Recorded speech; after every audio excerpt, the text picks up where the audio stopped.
La présidente de la Commission européenne est à Kiev ce samedi 11 juin. Bruxelles doit se prononcer la semaine prochaine sur l'adhésion de l'Ukraine à l'Union européenne. Début du marathon diplomatique d'Olaf Scholz à Pristina, Belgrade et Skopje où le chancelier allemand plaide pour l'adhésion européenne des Balkans occidentaux. 9 pays d'Europe centrale et de l'Est réclament un renforcement du flanc oriental de l'OTAN face à la menace russe. Des demandeurs d'asile transférés au Rwanda. Ce projet britannique scandalise les associations de défense des droits de l'homme. La Norvège inaugure son nouveau musée national, un bâtiment imposant qui parachève le virage culturel de la capitale, Oslo. C'est une visite que l'Ukraine attend depuis longtemps. Alors que les combats s'intensifient dans le Donbass, Ursula von der Leyen est de retour à Kiev. Avec le président Volodymyr Zelensky, la présidente de la Commission européenne souhaite évoquer la reconstruction du pays, mais aussi son adhésion à l'Union européenne. Nous partageons le même objectif. Nous voulons acheminer les investissements et réaliser des réformes afin d'améliorer la vie des Ukrainiens et de reconstruire le pays. Nous rendrons l'Ukraine attractive pour les investisseurs et on en fera un environnement favorable pour le secteur des affaires. Bien entendu, nous soutiendrons l'Ukraine dans son parcours européen. C'est important d'avoir une combinaison de réformes et d'investissements. Avec la reconstruction, nous voulons voir ce qui peut être fait après. Par exemple, vous avez beaucoup fait pour renforcer l'état de droit, mais il reste encore à mettre en œuvre des réformes pour lutter contre la corruption ou pour moderniser cette administration qui fonctionne bien ou pour aider à attirer les investisseurs. Une adhésion cruciale aussi bien pour l'Ukraine que pour l'Union européenne, selon Volodymyr Zelensky. L'ensemble de l'Europe est une cible pour la Russie et l'Ukraine n'est que la première étape de l'agression. C'est pourquoi la réponse positive de l'Union européenne à la demande d'adhésion de l'Ukraine peut être une réponse positive à la question de savoir si le projet européen a un avenir. La Commission européenne finalisera son avis sur la candidature de l'Ukraine la semaine prochaine, car l'adhésion divise. Si plusieurs pays d'Europe centrale et orientale sont pour, d'autres comme le Danemark, l'Allemagne ou la France restent plus réservés.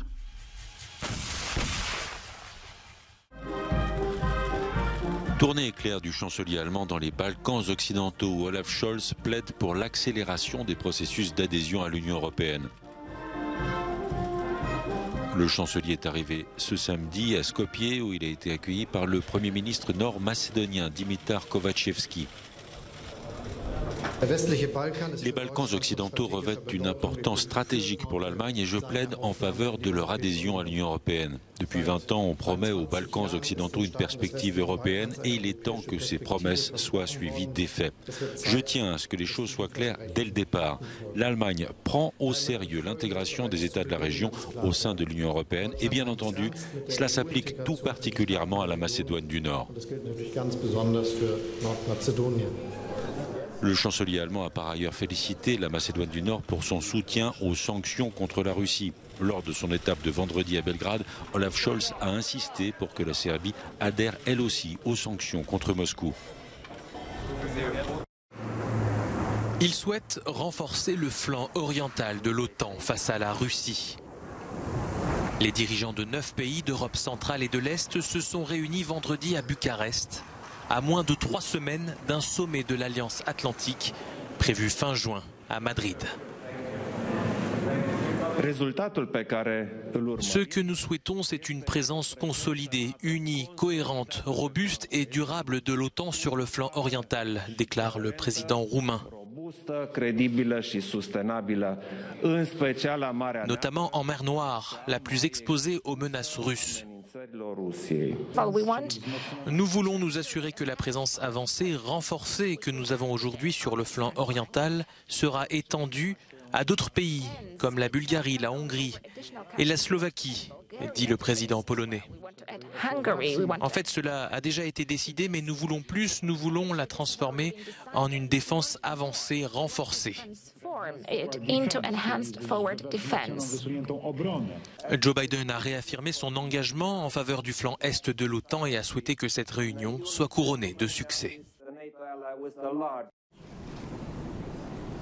C'est un projet controversé et qui vient d'être validé par la justice britannique. Le Royaume-Uni va envoyer des demandeurs d'asile à plus de 6000 km de Londres, au Rwanda. Une politique qui rappelle celle menée par l'Australie et qui vise à dissuader les migrants. Cette nouvelle législation scandalise les associations de défense des droits de l'homme. Ce sont elles qui avaient déposé un recours devant la justice. Ce jugement est dévastateur pour les réfugiés. C'est une politique brutale. Nous avons parlé à plus d'une centaine d'entre eux qui vont être éloignés de force du pays. Ce sont des gens qui viennent de pays déchirés par la guerre, qui sont déjà traumatisés. Cela ne fait qu'ajouter de l'agonie et du traumatisme. C'est un scandale absolu. Les associations ont fait appel de cette décision. La justice se penchera donc une nouvelle fois sur ce dossier lundi à la veille du premier départ prévu pour le Rwanda, qui doit emmener une trentaine de demandeurs d'asile. La Grande-Bretagne critique le gouvernement rwandais sur la matière des droits de l'homme. Mais en même temps, ils amènent quand même les gens dans le pays où eux-mêmes critiquent que ce pays ne respecte pas les droits de l'homme. Donc c'est le monde à l'inverse.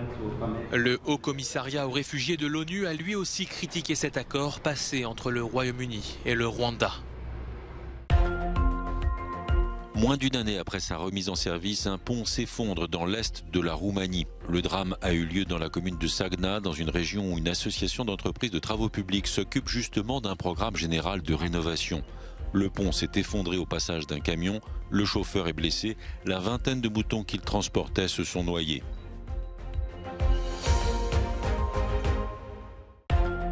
Les sauveteurs italiens ont retrouvé les corps sans vie des 7 passagers de l'hélicoptère qui avaient disparu jeudi dans une zone montagneuse de la région de Modène. Les conditions climatiques difficiles pourraient être à l'origine du drame. Un randonneur a mis les secours sur la piste de l'épave qui se trouvait à 10 km du dernier point GPS laissé par un des téléphones portables des victimes. Justin Bieber annonce sur son compte Instagram souffrir du syndrome de Ramsay-Hunt. Il s'agit d'une complication d'Azona qui conduit dans le cas du chanteur canadien à une paralysie d'un côté de son visage. Justin Bieber avait déjà annulé 2 concerts à Toronto et il ne donne pas d'indication sur la reprise de sa tournée. Justin Bieber a 28 ans, il fait des exercices, se repose pour, dit-il, revenir à 100%. La Norvège ouvre son nouveau musée national, un bâtiment imposant au bord du fjord en plein centre d'Oslo qui aura coûté près de 600 millions d'euros.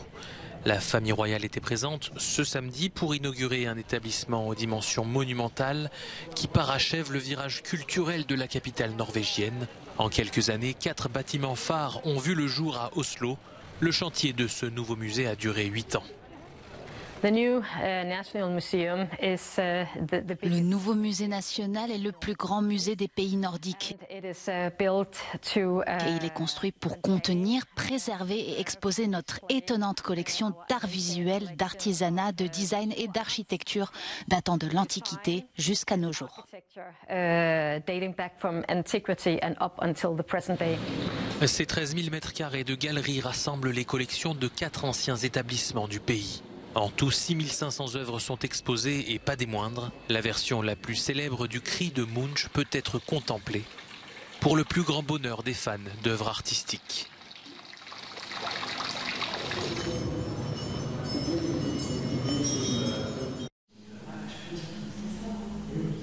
Un écrin symbolique pour un tableau extraordinaire.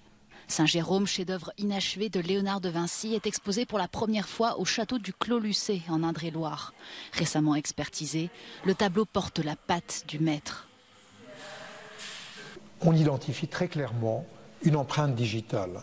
C'est ce qu'on appelle la peinture au doigt, une espèce d'essuyer au doigt qui permettait de créer un léger flouté, un léger sfumato. C'est particulièrement émouvant parce que, eh bien, là, nous avons l'empreinte digitale de Léonard il y a 535 ans. À l'invitation du roi François Ier, Léonard de Vinci est venu passer les 3 dernières années de sa vie au château du Clos-Lucé, près d'Amboise. C'est donc tout naturellement que ce lieu accueille une exposition dédiée à ce tableau, qui cache encore de nombreux secrets. Arrivé sous escorte dans la dernière demeure du génie florentin, le tableau est visible derrière une vitre blindée, doublée d'un caisson de contrôle de température. L'exposition, déjà présentée au Vatican et à New York en 2019, est prévue jusqu'au 20 septembre.